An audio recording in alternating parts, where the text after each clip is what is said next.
He's told the police he's had a couple of drinks. This man is in the back of a police cruiser at a ride spot check, and his breath sample is under the legal limit. He blew .034. He's given a warning by police and asked to go straight home.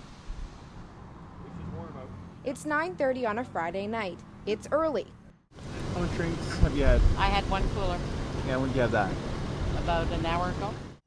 This ride spot check is on Simcoe Street in Oshawa, south of Durham College and UOIT. Watch this. Do you see that truck over the police officer's shoulder? It's driving toward the ride stop. Then, the driver quickly pulls a U-turn, but it doesn't go unnoticed. One cop sees it all. Constable Gord Snyder heads to his car and takes up the chase.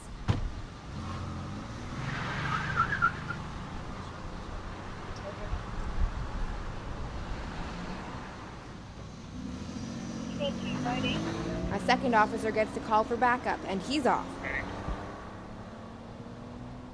When Constable Snyder returns about 10 minutes later, he has one man in custody.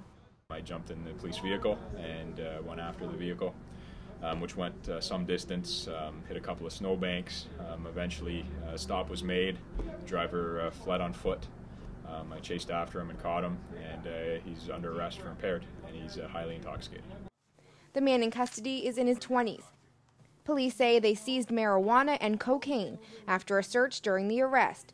Colby Tyler Love of Marmora is in the ride spot check command post as police begin the paperwork. Also, the vehicle did not have lights on.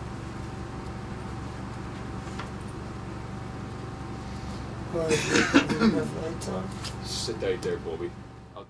The officers want Love to do a breathalyzer test.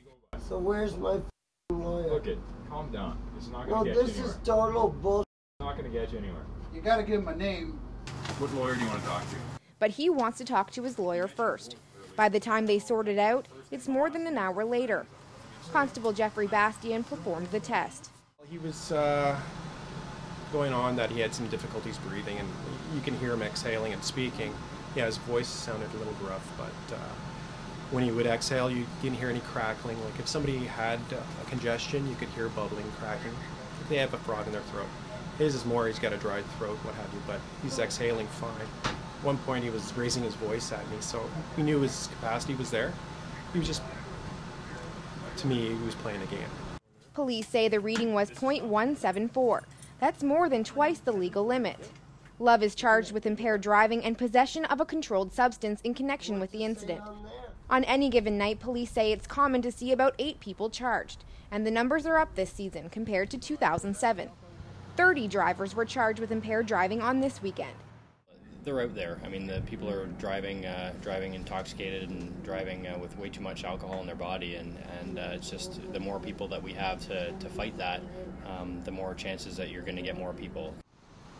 While there were complaints from both men we've seen in this story that the breath test was too hard, I was offered a chance to find out.